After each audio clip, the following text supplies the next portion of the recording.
All right, thank you very much for joining us. I am excited to be here to talk about all sorts of alternative data and most importantly how to make money off of it. So before we get started, we're going to touch on everything from what kind of data sets are out there, what are the good ones, what are some of the bad ones, how you then extract alpha from those data sets, what kind of models people are using, what kind of tools they're using, and hopefully we'll get into some case studies. But before we do, let's just introduce the panel. Andre, do you want to tell them a little bit about you and what you guys do? Sure. I'm a co-founder of a machine learning big data fund called Data Capital Management. What we do, we bring in a lot of different data sets, both structured, unstructured, financial, non-financial, traditional, and non-traditional. And we build models, fully systematic models, using some machine learning and AI tools to trade on those data sets systematically. Hi, it's Mikel. I work for UBS. I teach at Columbia University Big Data in Finance, and I'm happy to be here. The idea, I think, it's being in academia and practitioners, I think, give me, some kind of an interesting view of that. Yes, my name is Howard Getson. I'm the CEO of Capitalogics, and we have a hedge fund and a data science company that uses adaptive artificial intelligence to gain real-time insights into markets. And I guess what that means is we use many algorithms, but we use them mostly as a sensor network to create an alternative data stream for our models. All right, great. Yeah, thanks for the introduction. I mean, so you mentioned sensors. I guess let's start talking about the different kinds of data sets out there. And people are... Sorry, there are a lot of data sets that have been potentially overhyped at this point. So just curious to get your thoughts on some of the good ones that you're seeing out there, but also some of the ones that are not as helpful. So the way we view data is we break it down into structured, unstructured, financial, non-financial. We pretty much use every little bit of that. We do not differentiate between, on the outset, between the data sets that are helpful, data sets that are not helpful, the ones that have been are the way, and the ones that have not. There's quite a lot of learning and quite a lot of testing going on to figure out whether the data set is useful for us. The other thing that I wanted to mention is it's not about just one data set that we're building a model of. It's about finding correlations and cross-referencing different information feeds between each other, and that's where we'll find alpha. It's not that we're taking Twitter feed and we have 20 models running off Twitter feed. We would rather take different types of social data, Twitter, Facebook, whatever it is, sentiment estimates, web scraping data, and try to build models utilizing all of that as one into our model. So our perspective on this is that I think we're seeing a tremendous improvement in terms of using all those data sets for global macro stuff. So we all know that we've been using for equities already for a few years. And then on the other side, we find some of the social media stuff maybe a little bit less interesting than others, right? I think there are several issues with some of these data sets, right? So what are some of the ones that are more interesting than social media? Yeah, so I remember being at a similar panel two weeks ago, and we had an interesting discussion about specifically Twitter, right? And we all converged to the idea that it's complicated, right? But to make sense of what is on Twitter. But again, it's just my personal opinion. I don't know if you guys have different experiences on that, right? Okay. Howard, have you seen anything? Yeah. So in our company, we use a wide range of alternative data sets. On one hand, if you think about financial data, almost everything that a quant uses starts with market data or some derivative thereof. Most of the technical indicators are like that. So what our data scientists love are data sources that have nothing to do with that. So they love the idea of satellite data, right? Even data like crop forecasts, pictures of parking lots to see where cars are, things that they can add as an input to their model that might give them a head start, or some piece of data that they didn't capture in the signal to noise filtering of traditional market data.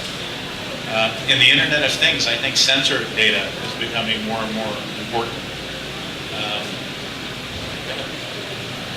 Can you give an example of how you use that? Yeah. No? Sure.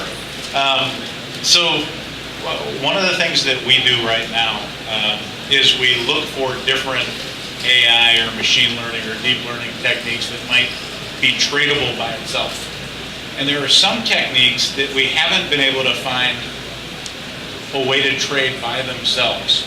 However, we found that if we use it as an input stream to the machine learning model, so it's a feedback loop, it actually makes the original primary model much better. And so we're re-looking at a lot of data to see if it helps make other models smarter, rather than just seeing if it works by itself. So I'll give you an example. Social media sentiment data, we have not found a way to trade that by itself, but we have found it helpful in other ways. So just to elaborate a little bit on that, how do you make sure you're not overfitting the models? I mean, you mentioned, what the signal is from the noise. When you're looking at these techniques to see how they can augment an existing data strategy, how do you make sure to not do that? Yeah, so part of the overfitting, of course, comes because there are two main reasons, in my view, right? One of them is, of course, the estimation problem that we always have in finance. It's always be present. The second is that you have to limit the amount of optimizations that you're doing back and forth, right? Because so limiting somehow the amount of optimizations that you do in your labeling and then in your different models, parameters, and all that stuff to a reasonable level, that's a good start. And we always need to shrink our models to some sort of fundamental finance foundations, let's say. I think that's still useful, right? That you can still explain why the algorithm is telling me to buy Samsung instead of Apple. So I think you're right. Financial data is usually not deep enough to run very sophisticated machine learning algorithms on top of them, because you end up overfitting the model. The way to do it is, at least the way that we do it is, we separate the data we segment it into two different parts. First of all, we give the training period only a portion of the whole data set in terms of time, not all of the time, but just a portion of it, and only a subset of the names that we're looking to train the model on. Once we find the initial pieces, then we test it out of sample both in time and in terms of the names, and if that works, that really prohibits the prohibits the overfitting. Howard? So you're talking about walk-forward testing, in a sense. Both in time and in the underlying investment universe, yes. Yeah. So we do it a little bit differently. We don't trade names. We only trade electronic futures markets. So we'll trade the S&P. We'll trade gold. That's a name to us, just an ETF. Okay. So for us, the concept of overfitting is one of the biggest problems we have. And it's because machine learning algorithms are greedy for data, and a lot of times they overfit in ways that the data scientists didn't anticipate. So we use a couple techniques to validate the data. The first is we have 3 people code the model independently using different languages. And the goal there is not to improve the model. The goal is to have 3 different people interpreting the model differently get the same result using 3 different tools. As long as we get the same result, we then stress test that result by adding noise. And the noise can be time warping. It could be, there's a lot of different ways to change the input data so that as we increase the level of random noise, the model is supposed to degrade. If the model doesn't degrade, it's cheating somehow. So we actually use these noise tests as a way for us to figure out whether there's hidden fitting in our models. And then the other thing we do is we use very rigorous walk-forward sampling with rolling windows and Monte Carlo simulation to to randomize the results. And again, as we add noise to some of these, if the model doesn't degrade, we know we're cheating. And we find cheating all the time, overfitting. I found it interesting that you're using these 3 different people to also work on the model. I mean, can you elaborate a little bit more on that? Are you looking at the human aspect of this in a systematic way as well? So are you keeping track of which programmers might have a tendency of cheating, for lack of a better word? Yeah, so honestly, the answer is no. I've never thought of doing that. Maybe we should. But what we use the different people for is to try to create a confirmation of the model. If the model doesn't produce consistent results, if it's coded in Python versus Java or C, then there's something wrong with the model. So we want the underlying model to be right before we stress test it. Once we stress test it, we then figure out what's the right language to build it in and which parameters will create robust, repeatable processes. But we don't try to optimize a model until we understand what the model itself does. And if one person does it, they think they understand it. But if 3 people do it, it's a different level of understanding. So is that you're trying to catch the coding mistake? Because I understand your point about perturbation to parameters. The answer is yes. But Or a model mistake, a logic mistake. It doesn't have to be a coding mistake.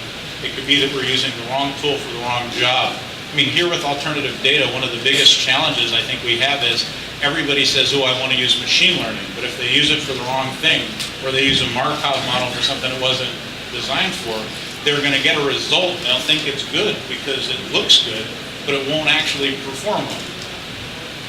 I think it's important to just stay on this topic for a little bit longer. One of the concepts I've been thinking about recently is, I don't know if you guys are familiar with the concept of a diluted Sharpe ratio, where the idea is that because machine learning is really good at searching through this entire universe of trading strategies, it goes back on the old like mantra of I've never seen a bad backtest.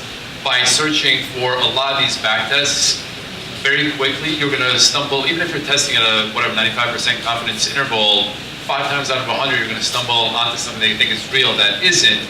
And so one of the suggestions that people have had to look at, understand the risk parameters around this is to say, okay, when you're reporting your Sharpe ratio of one of these strategies, tell me how many searches you've done. Like to Miguel, to your point, how many optimizations have you done before you've come across this strategy?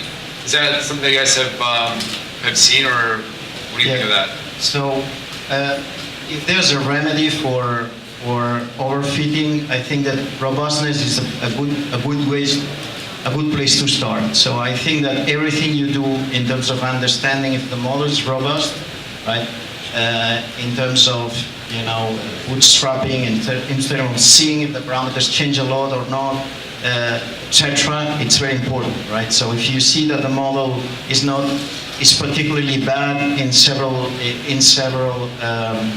market regimes and all that stuff. So I think part of the solution for the overfitting is trying to find robustness, even if you may be choosing a model that is not giving you the best Sharpe ratio, but you feel that it's adapting better to different market regimes. So we've been talking about models. You guys want to elaborate a little bit more on what you think is relevant? I mean, there's obviously a lot of hype around AI and machine learning. We've heard earlier today about some of the virtues of the more old school kinds of models. What do you guys, how do you make sense of all this data? What do you use for modeling? So part of the right use of machine learning is and the whole econometrics is understanding what you do. And I think we need to make a huge effort into training people in understanding what you're statistically doing. If you do a linear regression, if you do lasso, or if you do other nonlinear regressions, right? So part of it is understanding what you're doing and if it's the right context. So you use nonlinear models when you see nonlinearity in the data, if you might not need, right? So there's a lot of abuse these days of machine learning because people has a tendency of trying to use machine learning at every occasion, and many times you don't need, right, machine learning. And on the other side, I have probably a controversial view on on using deep learning in the absence of huge amount of data. I think that still has value to use machine learning to see more insight in the data, even if you know that statistically you're not, right? But part of what we do is finding labels of interesting things in the data. And if the machine learning models can help you to find those things, those dimensions that you haven't, like PCA, for example, right? PCA is not deep learning, right? But we all started using PCA because it was telling us something different from the data that we haven't figured out, right? So I think also machine learning can be very useful, even if you, again, you have to be very careful because you don't have enough data. I think that the concept of machine learning being able to figure out and produce complex trading strategies by itself is flawed. Artificial intelligence in a generalized sense does not really exist in my mind, and we're very far away from that, especially in finance, where the depth of data is pretty scarce. However, it can be a very powerful tool if you're asking a very specific question and selecting that tool to answer that question. So let me give you an example. For example, in order to decrease option dimensionality, we're using certain machine learning techniques, like Bayesian nets, for example. We throw 20,000 different features into it and try to figure out, using that particular tool, what features are relevant and which are not. Well, then we're not using any deep neural nets there. We're not using any more sophisticated than Bayesian nets machine learning techniques.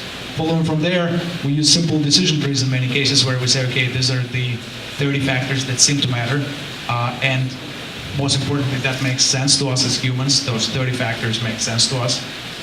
And this is an important point. Everything we do needs to make sense to a human, to a fundamentally trained investor, before we actually let it trade.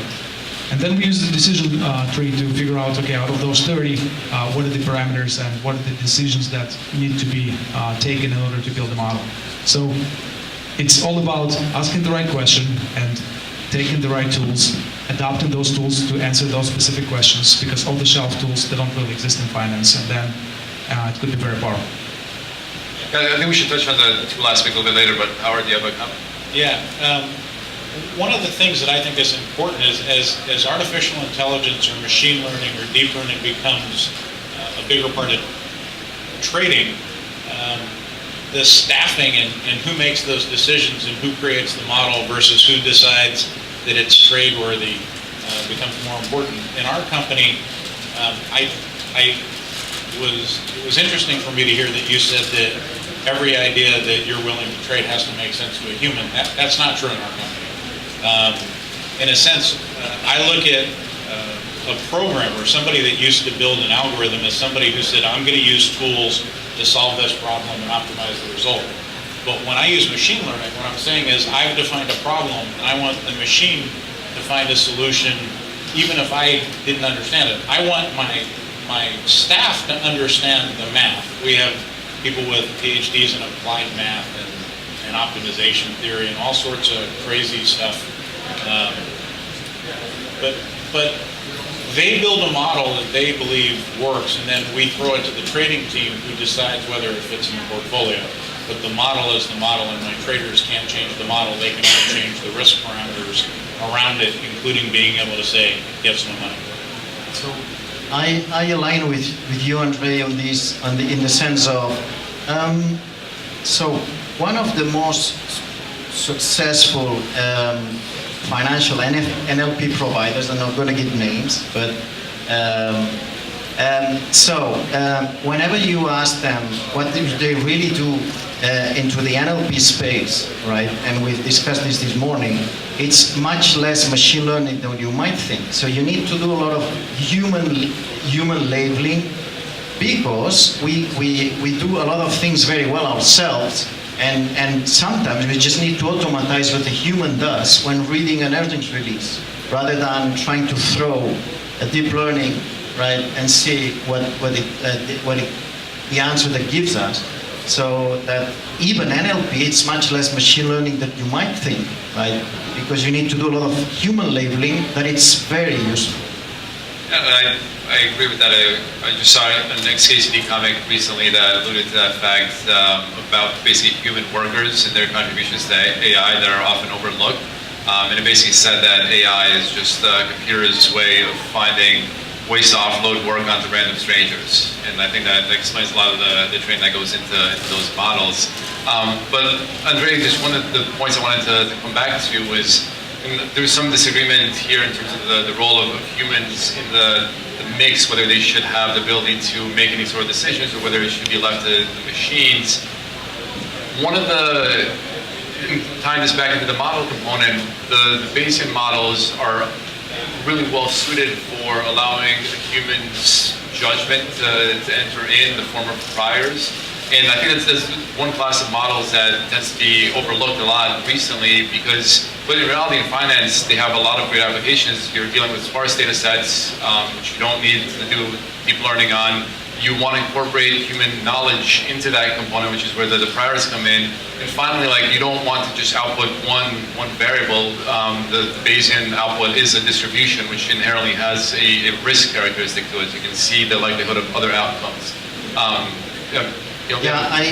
So in the search of robustness, in the search of overfitting and all that stuff, Bayesian techniques are probably one of the most useful tools that we can think of, even if they have a limited, right? So in statistics, whenever we don't have enough data, so we need to shrink to our beliefs, right? And we've learned in finance for the last 10 years how to do that. So how to blend things that come from the estimation and our views.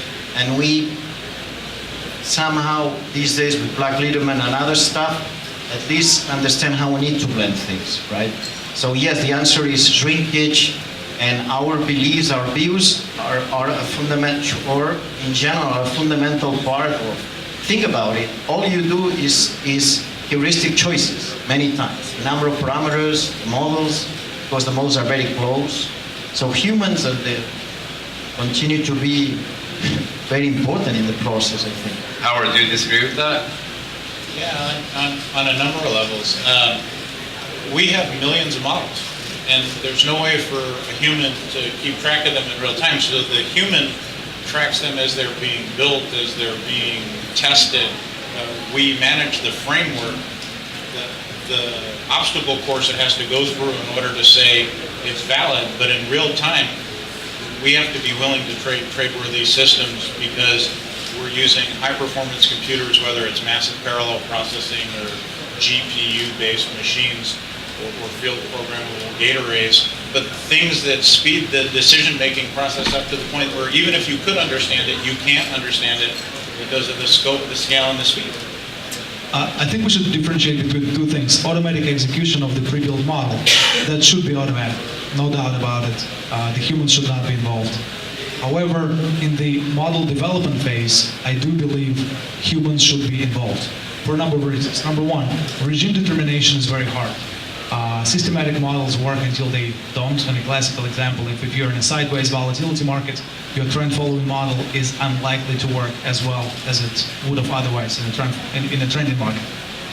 Therefore, either a human or a system needs to make a decision which market regime we're in and which models out of your millions of models to select that will outperform in the forthcoming market regime.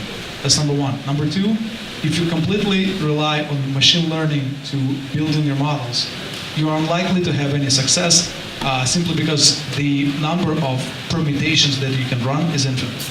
Not enough computing power in the world can do that. And if it were not to be the case, then Google would have been the biggest hedge fund and the most successful hedge funds out of all of us.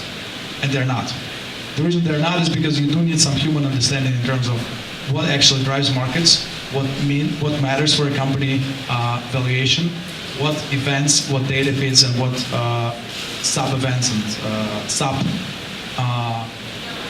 matter and what don't. So for example, if you're trading financial stocks, probably chances are interest rates matter a lot. However, something happening in China with Google being banned doesn't really matter that much. The machine does not have that ability to differentiate and to pre-select the features to train your model on. Humans do. So all I'm saying is humans need to be involved in feature selection before training the machine. I think yours is a good point, though, in the sense that, of course, if you're running a high-frequency trading stuff or execution, etc., you might be willing to give away human understanding in terms of being faster, right? But the majority of cases, right, we will be the ones choosing the models and the ones choosing the parameters, and maybe we can also teach a machine to do that. Maybe a machine can learn the way we decide among models. Maybe in the future we can do that. So I realized I should have probably done this earlier just to give you a little bit of background on me. So I worked at a big fundamental hedge fund for 8 years before going off on my own and starting a company that basically helps investors incorporate data into their process. So for the more fundamental folks in the room that still rely predominantly on human decision making but are interested in incorporating some of these data sets into the mix, I think what are the lessons for those folks? Is it just game over, is completely hopeless, or do you think there's a middle ground? Maybe I'll give a quick example of a trade we actually did make. You may remember, I think a couple of years ago, Chipotle was hit with a scandal. Somebody found E. coli there.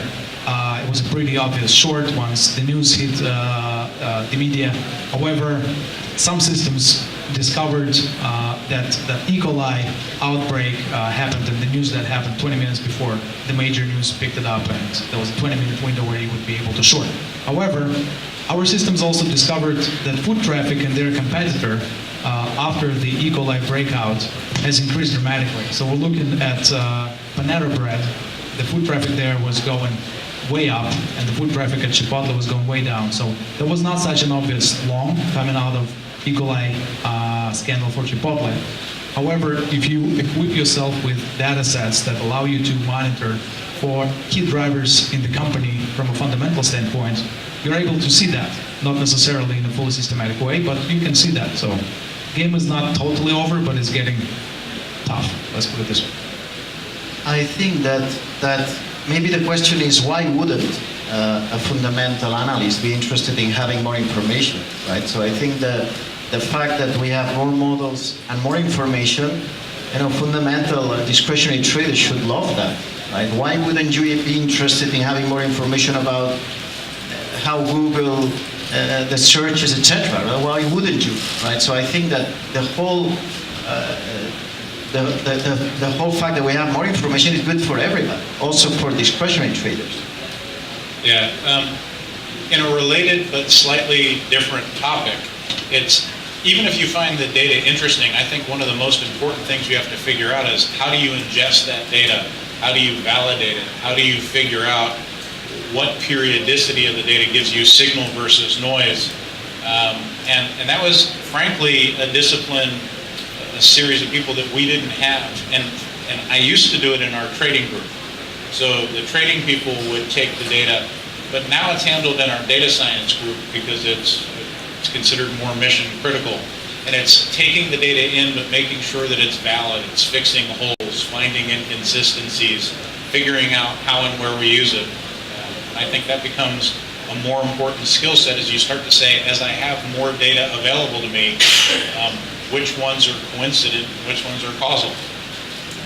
It's an interesting point about the skill sets that are needed to do this kind of work. I wonder, especially with you, Miguel, teaching at Columbia, looking at these new generations of folks coming into finance, one of the things that I've noticed that's kind of doesn't go well for growing or learning as an individual is that people end up falling into two camps. One is talk to anyone on the buy side, you walk into a room and you think you're the smartest person there, which is not conducive to learning. Or conversely, which is also not very conducive to learning, you think that this is way beyond you. I'm a trader, I'm a qualitative person, I don't understand any of this math stuff, so therefore I'm not even going to try to learn it. And none of those two things are like the right approach if you want to develop your skill sets. And so how do you deal with some of this? I think, in particular, the latter is in some ways much scarier because you have a lot of executives that are running some of these places that are not extremely technical, but do want to embrace more of these data sets and algorithms, and yet, like, how are they supposed to do that well if they don't even understand what's happening? So, quick answer. So, if you have people in your student base that are finance people, they need to turn into a 40% statistician. So they need to learn all the statistics, right, that are needed to perform the data scientist job. And this is hard, right? But they need to learn the statistics part of it. The statistician need to do the opposite, right? So I'm training a lot of machine learners that come and run deep learning on anything, right? And we need to go back and understand what is useful, what is not, etc. Right? At Columbia, we have huge, very interesting debates around what is the good accuracy, right? And we all know that accuracy for us is not 90, it's not 60, it's not so. And I remember being we were advising a PhD student, and the computer scientist said, oh no, 57 is not good. The model is not working. And of course we had to tell them that ours is a different topic. Yeah, I saw a little picture on somebody's wall a week ago, and it says, "Don't try to teach a pig to talk. You can't do it, and it makes the pig angry." A lot of times you're not going to teach your trader to understand statistics the way you want, and a lot of times you're not going to teach the data scientist how to communicate. We do try to some extent, but we just had one of our best traders get a 16 out of 100 on a data science quiz, where we wouldn't have even looked at their it wouldn't have made it through the first screen, and yet somehow they're a really good trader. So maybe the solution is he needs to team up with a good statistician, and they will be the best. That is, we pair them. Yes. I think the point is valid. You need the different types of people with different skill sets. Unfortunately, they're not necessarily overlapping, so it's almost impossible to find a person that encompasses all of them. You need a data scientist that understands data. You need people who understand quantitative investing, people who understand fundamental investing, and some people who understand underlying infrastructure to make all of those guys work and to provide a system for them to work together. And on top of that, you need to make sure that they work together as one team and there is pure collaboration going on. Do you think there's anything, so I've been reading Ray Dalio's book where he talks a lot about how he's built out Bridgewater, and one of the big themes in the book is being very honest with your the mistakes that you're making and also with what you don't do well, and being able to acknowledge to yourself and others that I need to be paired up with someone on this. I'm not the right decision maker for this kind of a project. Do you think there's anything to that in terms of a more systematic understanding of human beings and what we do well and what we don't do well, and being able to solve those problems that way? Given that there's less than 2 minutes left, that's an amazing question. But the quick answer is, of course, and a lot of that radical candor can be thought of as KPIs, critical performance indicators, key performance indicators. And there has to be minimum standards in a place that says, if we don't get the right results with this much time, this much money, or this many cycles, then we'll put it in the icebox and do it later. On the other hand, if something's working, you want to allocate more resources, and you have to be radically candid about what's actually working versus what you want to work. Well, the drawback of all this is you might be really short-term. So I'm not sure investment teams, it's not easy to manage investment teams because sometimes results are not there, but you know that they're doing a good job. So it's always a real challenge, right, to manage the investment teams, only assessing them, evaluating them on the short term, and so maybe you need to, sorry. Yeah, no, I think it's just to wrap it up. Maybe just if you guys, anything on a positive note, if you wanted to talk about a mistake that you have done, if you were to talk to yourself 2-3 years ago and give yourself a piece of advice, what would you have done differently? I'll start.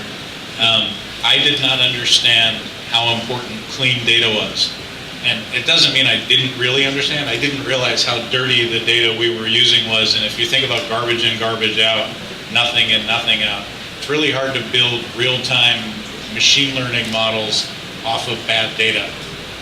And once we recognized that and fixed it, a whole lot of performance issues went away.